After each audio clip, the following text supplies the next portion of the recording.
Good morning. Sorry to keep you waiting. I was getting further updates.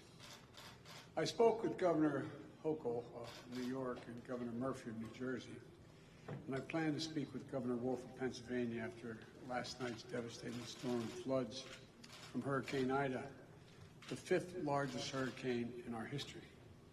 Record rain fell in these states. New York recorded more rain yesterday, the first day of September, than it usually sees the entire month of September. We saw more than 3 inches of rain per hour fall in Central Park. The United States National Weather Service issued a flood emergency in Manhattan, Brooklyn, Queens, the Bronx, Staten Island, and parts of Long Island last night. This is the first time that such a warning has ever been issued for the city. People were trapped in the subways, but the heroic men and women of the New York Fire Department rescued all of them. They were trapped. We're seeing the same story of devastation and heroism across New Jersey and Pennsylvania as well. For now, 11 people in New York and New Jersey died because of the storm. And I want to express my heartfelt thanks to all the first responders and everyone who's been working through the night and well into the morning to save lives and get power back. There's a lot of damage, and I made clear to the governors that my team at the Federal Emergency Management Agency, FEMA, is on the ground and ready to provide all the assistance that's needed. In fact, our FEMA Director Administrator, Deanna Griswold, was the Chief Federal Response Officer after Superstorm Sandy in 2012. She knows what to do. And last night, at the request of California Governor Newsom, I approved an emergency declaration for California for the Caldor fire, which is burning aggressively toward Lake Tahoe Basin and into Nevada.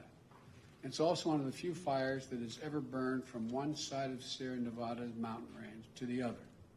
So far, it's burned more than 200,000 acres. Tens of thousands of people have had to evacuate their homes. The fire is threatening close to 35,000 structures, and more than 4,400 firefighters from the state and my federal team are working to contain and suppress this raging wildfire. The Department of Defense has trained and is deploying additional firefighters to support our ongoing firefighting efforts in California. This disaster declaration will help with evacuation, including sheltering and feeding for those who have been displaced. I want you to know, I've seen these firefighters up close. Their courage is astounding, and they're some of the bravest people I've ever known. I've known a lot of them. My heart goes out to them. My thanks is an abundant thanks for what they do. Now I want to provide an update on our efforts to help millions of Americans down south recover and rebuild from Hurricane Ida. We've been monitoring this hurricane closely and the devastation it's caused. To date, 6 deaths. About 1 million homes without power in Louisiana and Mississippi. While the catastrophic flooding wasn't as severe as it was during Hurricane Katrina 16 years ago, Ida was so powerful that it caused the Mississippi River literally to change direction, change the flow temporarily. The good news is that as a result of significant multi-billion-dollar federal investment in the levee system around Metro New Orleans, it held. It was strong. It worked. But too many people in too many areas are still unprotected and saw a storm surge and flooding that was devastating. We've seen the reports of winds up to 170 miles per hour. It's not been confirmed yet by FEMA, but 170 miles an hour, causing unimaginable damage with debris and down power lines, making roads impassable, and slowing response efforts to save folks and property. You know, the people continue to shelter in place. Tomorrow, I'll be traveling to Louisiana to meet with Governor John Bell Edwards, as well as the parish presidents and mayors and the local officials representing the affected areas. Governor Edwards encouraged me to come and assured me that my visit will not disrupt recovery efforts on the ground. That's what I wanted to be sure of. My message to everyone affected is we're all in this together. The nation is here to help. That's the message I've been making clear to the mayors, governors, energy and utility leaders in the region whom my administration has been working closely with over the past few days. Working with governors in the area, even before Ida made landfall, I issued emergency declarations for Louisiana and Mississippi to help us respond quickly. FEMA pre-positioned more than 4.3 million meals and more than 3 million liters of water and other critical resources in the region before it hit.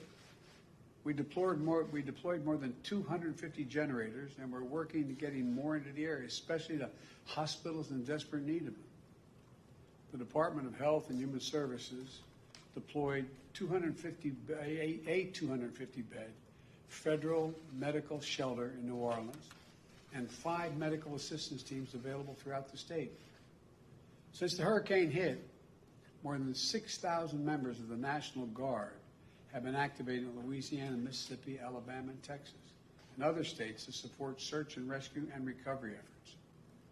For those who have lost their homes, states have been working with the American Red Cross to open almost 50 shelters across the Gulf Coast. We know that there is much to be done in this response on our part.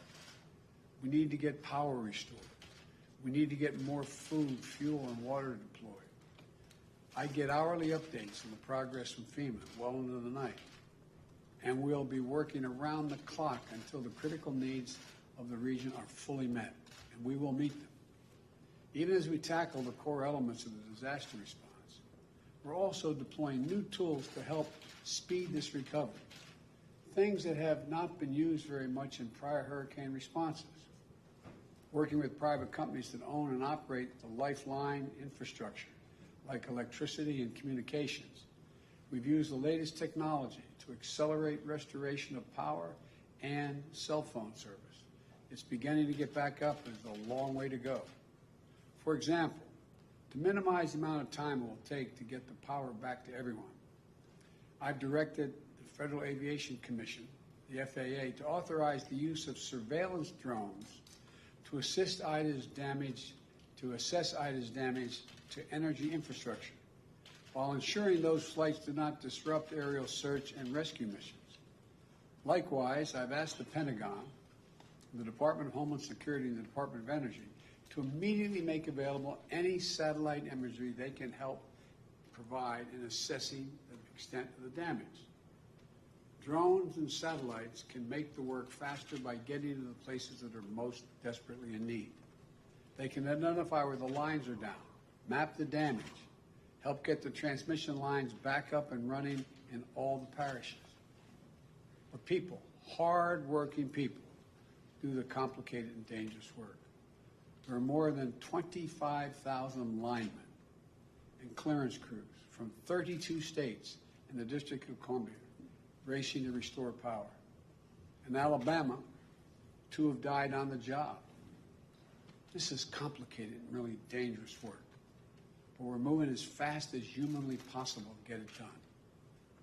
It's important to know that the region hit by Ida is the key center of our nation's oil production and refining infrastructure. That's why we're not waiting to assess the full impact of the storm is going to have on oil production and refineries. We're moving already, quickly, to increase the availability of gas and easing the pressure on gas prices around the country.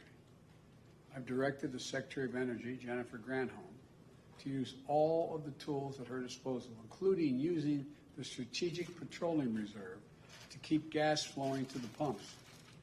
In order to get critical supplies to the region to beat the pandemic, I directed the Department of Transportation to renew an energy declaration to provide flexibility on how many hours a truck driver can drive. Most people don't know there's a limitation on the number of hours you can be on the road. The Transportation Department is broadening that emergency declaration to include transportation of gasoline and other types of fuel as well, in addition to medical supplies and food. In addition, the Environmental Protection Agency has approved emergency waivers for Louisiana and Mississippi that will expand the supply of gasoline that can be sold in those states and increase availability at such a critical time. These actions should help reduce the risk of gas shortages and price increases as a result of the hurricane. We also know a lot of people lost cell phone service because their particular carrier's tower went down or got damaged. A few days ago, I asked the Federal Communications Commission, the FCC, and my White House team to work with the cell phone companies to allow customers to use roaming services. So that means that folks in the area should be able to get a signal no matter what carrier they're in. If their one carrier's down, they can roam and use another carrier they're not part of, they're not signed up with. Just think of the sons and the daughters, and moms and dads and loved ones trying to reach each other, and the feeling of fear, maybe something happened. And it's just because they can't, the cell phone's not working. Think of the millions of people reaching out for help.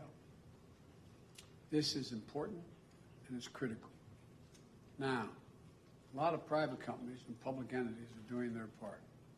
Today, I'm calling on insurance companies not to evade their responsibility to keep the priorities they made to their customers and the promises they made, and help some folks who are hurting.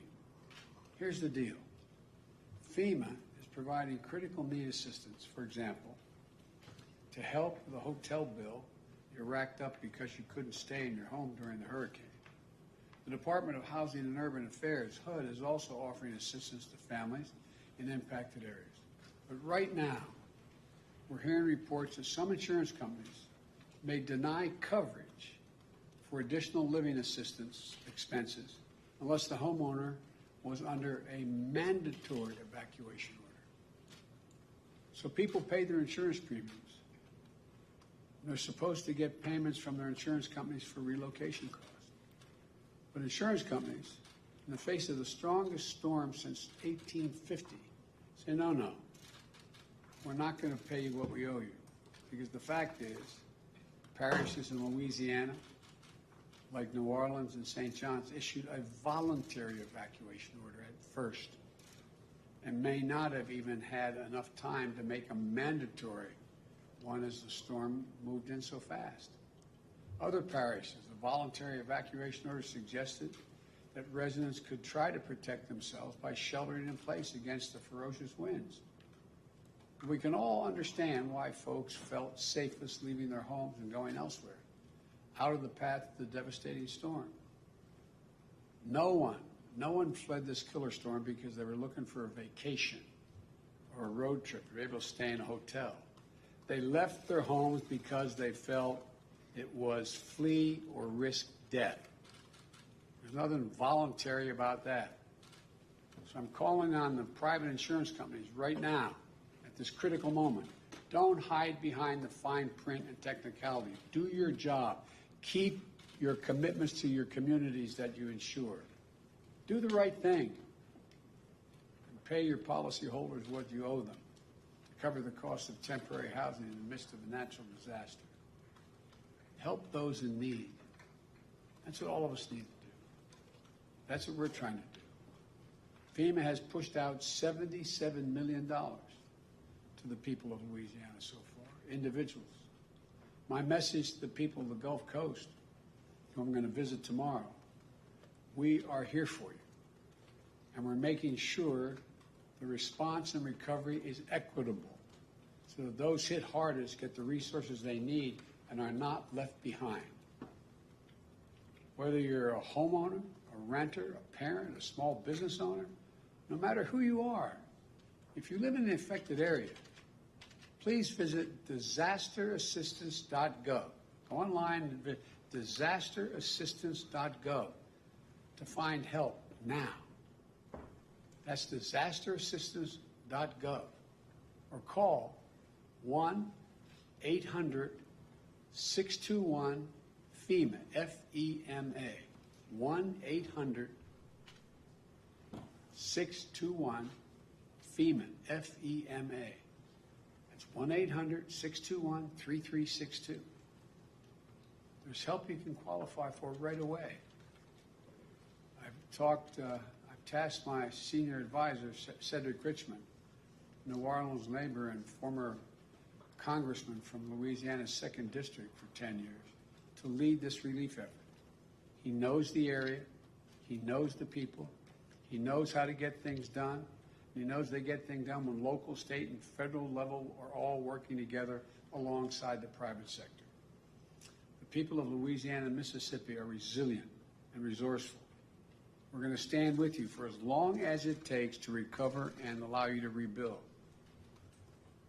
And to the country, the past few days of Hurricane Ida and the wildfires in the West and the unprecedented flash floods in New York and New Jersey is yet another reminder that these extreme storms and the climate crisis are here. We need to be much better prepared. We need to act. When Congress returns this month, I'm going to press for their action on my Build Back Better plan. That's going to make historic investments in electrical infrastructure, modernizing our roads, bridges, our water systems, sewer and draining systems, electric grids and transmission lines, and make them more resilient to these superstorms and wildfires and floods that are going to happen with increasing frequency and ferocity. We're reminded that this isn't about politics. Hurricane Ida didn't care if you were a Democrat or a Republican, rural or urban. This destruction is everywhere. And it's a matter of life and death, and we're all in this together. This is one of the great challenges of our time. But I'm confident we'll meet it. We're the United States of America.